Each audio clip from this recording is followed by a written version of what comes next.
Kopi. Ketemu lagi bersama aku Celia pada podcast kopi kita pada kali ini.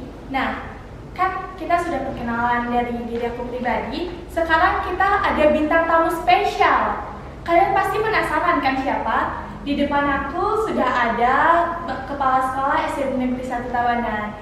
Halo Pak, mungkin bisa disapa dulu sobat-sobat kopi kita yang menonton. Halo. Sekarang mungkin Bapak bisa memperkenalkan diri kepada sobat kopi kita yang menonton, Bapak. Silakan. Baik, terima kasih atas waktunya. Pertama, nama saya Wayan Wirase, SPD MPD. Saya adalah Kepala Sekolah SMP Negeri 1 Tabanan, alamat Desa Tibubiu, Kelamitan, Tabanan. Kan kita sudah memperkenalkan diri, Bapak yang sudah memperkenalkan diri. Aku pribadi sudah memperkenalkan diri ke sobat kopi. Sekarang kita tanya-tanya nih Pak. Siap. Izinkan saya bertanya kepada Bapak.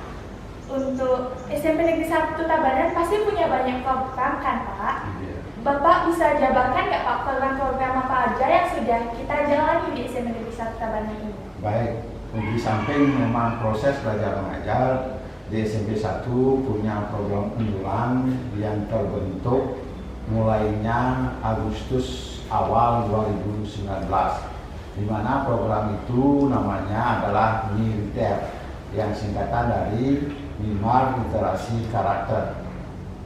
Dasar mula terbentuknya MILITER itu, saya punya impian dan melihat siswa SMP 1 yang begitu banyak potensi. Iya, banyak potensi, sehingga kenapa kita tidak membentuk suatu kegiatan yang positif yang nantinya bisa disampaikan kepada siswa. Jadi MILITER itu minimal literasi karakter, di mana literasi dari anak-anak itu kita mimbarkan dalam bentuk mimbar dan ditampilkan, sehingga kelihatanlah potensi-potensi anak-anak di sana. Karena tampil di depan umum, di depan teman-temannya itu tidak mudah. Jadi perlu kerjasama, kolaborasi, sudah itu perlu latihan. Sehingga program MILITER ini yang setiap Sabtu ditampilkan itu luar biasa. Setiap Sabtu? Ya, setiap Sabtu ya. Sebelum MILITER ini, di hari-hari sebelumnya mungkin ada kegiatan apa Pak?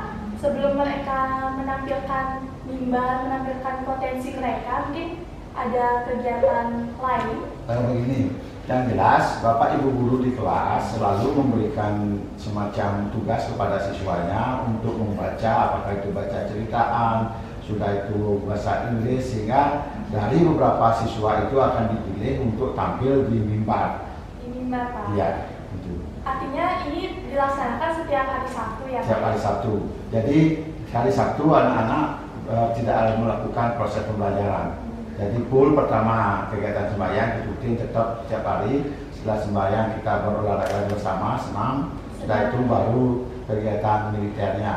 Setelah itu kegiatan ekstrakurikuler dan kepramukaan. Praktis hari Sabtu tidak ada pembelajaran. Artinya hari Sabtu kita dengan pengembangan diri ya, lebih tepatnya. Sehingga anak-anak itu merasa enjoy bahwa bebas dari beban pembelajaran. Ya. Kan Bapak sudah katakan mimbar ini, MILITER ini dari 2019 nih Pak. Ya. Kan ada di sela-sela itu tentunya kan ada virus COVID nih. Iya. Dan di 2022 kita kembangkan lagi kegiatannya, kita aktifkan lagi kegiatannya. Betul. Menurut Bapak, perbedaan apa yang terjadi antara awal mula kegiatan itu muncul dan sekarang yang saat dibangkitkan lagi, dikembangkan lagi? Nah, begini, sebelum di awal pembentukan MILITER itu memang anak-anak ini ada rasa malu-malu untuk tampil. Sudah itu beberapa minggu sebelum COVID itu sudah mulai ada mengembirakan, banyak anak-anak yang tampil. Setelah itu pas masa COVID 2 tahun setelah COVID itu beranya pulih, kita coba kemarin di awalnya ternyata karena sudah ada kemarin sebelum COVID itu ke MILITER, sehingga anak-anak luar biasa antusiasnya, bahkan sampai kewalahan dari pihak OSIS untuk artinya memberikan peluang kepada anak-anak untuk tampil. Ya, potensi-potensi dari siswa-siswa kita untuk kegiatan ini ya Pak ya. Iya. Dan selanjutnya nih Pak, kan tadi Bapak udah memberitahu kita kapan berdirinya, kapan adanya potensi apa yang menurut Bapak setelah Bapak lihat-lihat dari militer tahun-tahun sebelumnya hingga militer saat ini, potensi apa yang paling berkembang di Begini, sana? di dalam kegiatan militer itu memperpadukan kegiatan budaya lokal dan nasional. Budaya lokal itu misalnya adalah Masaku Bali, sudah itu pidato bahasa Bali, tarian Bali, maupun tarian jok manisnya itu. Sehingga dalam kegiatan lomba-lomba yang diadakan, baik itu tingkat kabupaten, provinsi, kita tinggal mengambil ketika kemarin dia sudah tampil. Ini terbukti dari pidato bahasa Bali, sudah itu lomba tari, itu semuanya kita berprestasi. Sedangkan untuk yang lain, misalnya dance sport, itu otomatis karena dia sudah biasa tampil baik itu di sekolah maupun dan ternyata luar biasa banyak yang juara kemarin baik di tingkat nasional maupun provinsi. Udah ada sampai tingkat nasional? Sudah ada dance sportnya gitu. Dan kalau saya dengar-dengar di sini juga ada SQ ya Pak ya, seperti dance modern. Ya ada. Mungkin itu udah tampil beberapa kali. Begini, terkait dengan itu kebetulan kita berkolaborasi dengan Taruna dekat wilayah kita di sini Tabanan, dan kemarin dia tampil dalam HUT Kota Tabanan, diminta partisipasi dari SMP 1 dan tampil menyambut HUT Kota Tabanan 529, dan luar biasa itu sambutan masyarakat. Tentunya Bapak bangga dengan prestasi Bapak, bangga, ya. Apalagi udah ada yang pernah sampai tingkat nasional ya, ya. Seperti dance sport dan Ya. itu. Oke Pak, kan selain kegiatan militer nih Pak, dengan pakaian saya ini yang menggambarkan pramuka, kegiatan pramuka apa saja yang baru dilaksanakan di STENS Pak? Baik, karena ini pelajaran pramuka itu wajib hukumnya untuk dilaksanakan di dalam kurikulum Merdeka. Sehingga kemarin untuk kelas 7 kita mengadakan perkemahan blok sekaligus pelantikan. Karena dalam 1 tahun itu wajib kita lakukan, boleh di awal tahun pelajaran, boleh di tengah, boleh di akhir. Cuma permasalahan kami di SMP 1 Tabanan dengan jumlah murid yang banyak, yaitu 435, sehingga kami lakukan di sekolah. Di sekolah ya? Ya, di sekolah. Mungkin Bapak bisa menjelaskan ke Sobat Kopi, kemah blok itu apa sih Pak? Kemah blok itu adalah untuk murid kelas 7 baru, utamanya adalah pengenalan lingkungan sekolah kita. Di samping itu untuk menanamkan karakter, jiwa kepemimpinan, sudah itu jiwa terkait dengan masalah disiplin gitu. Baik, suka duka Bapak pada saat kegiatan kemah itu apa sih Pak? Mungkin bisa dijabarkan di sini. Baik, pertama sukanya dengan jumlah murid yang banyak, kita bisa melakukan tentunya kerjasama dengan Bapak Ibu guru dan pegawai sehingga terlaksana dengan baik, karena menyiapkan konsumsi dengan jumlah yang begitu banyak, siswa 400 itu, yaitu Dewan Penggalang lagi 80-an, guru sekitar 600-an, itu luar biasa. Cuma dukanya dalam hal ini boleh dikatakan tidak ada duka, cuma permasalahannya jujur karena lingkungan kita dari segi anunya masih kurang luas itu anunya gitu.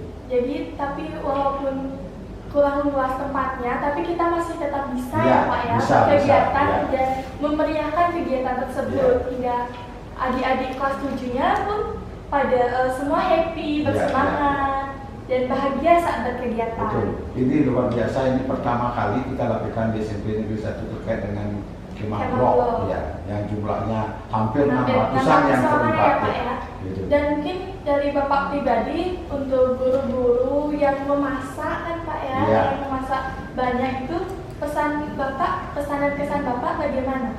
Pertama, selaku penanggung jawab, jujur saya ucapkan terima kasih yang sebanyak-banyak, terutama teman-teman yang sudah terlibat semuanya, begitu juga adik-adik penggalang dan siswa kelas 7, karena selama mengikuti kemah blok, apa yang sudah dibuatkan oleh panitia itu dipatuhi dengan baik.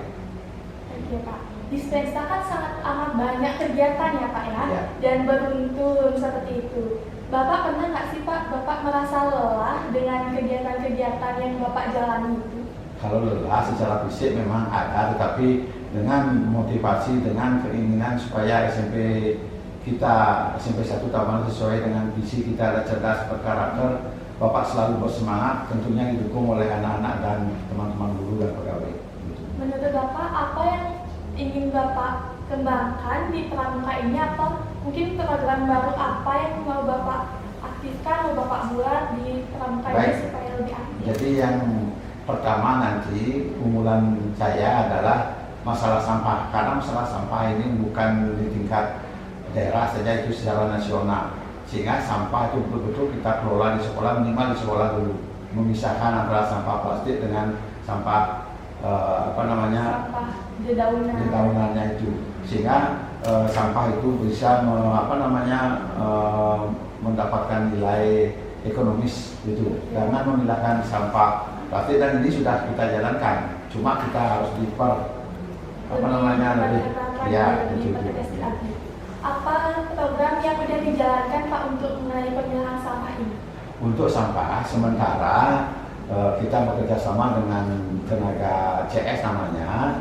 Sampah-sampah plastik itu dipilah-pilah, sudah itu ditaruh di belakang, itu sudah ada bak sampah yang kerjasama dengan Bank BPD Cabang Tabanan kemarin. Setelah terkumpul di sana, kita kerjasama dengan BUMDes Dajat Tekan lewat BPD, sehingga nanti dana tersebut kita kumpulkan dan ada persentasenya ke siswa, sudah itu ke CS maupun ke sekolah, sehingga itu bisa nilai tambah untuk membantu kompensasi kepada siswa yang kurang mampu.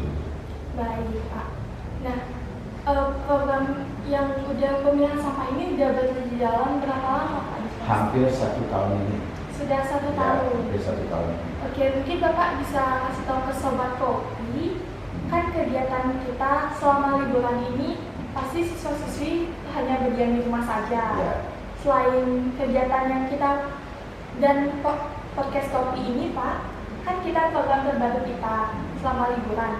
Menurut Bapak ada lagi nggak Pak program lain selama liburan ini? Baik, kebetulan kemarin kami pihak SMP 1 Tabanan MOU dengan Museum Subak, dan saya sudah ngomong dengan Ketua OSIS bersama dengan guru untuk melakukan di masa-masa libur ini adalah kegiatan untuk berkunjung ke sana untuk menanyakan Museum Subak itu apa sih, gitu. Sehingga nanti bisa diimbaskan kalau ini berjalan dengan baik, kemungkinan nanti untuk kelas 7 yang ada sekarang itu kita liburan ke sana untuk lebih mengenal lebih dekat apa itu Museum Subak.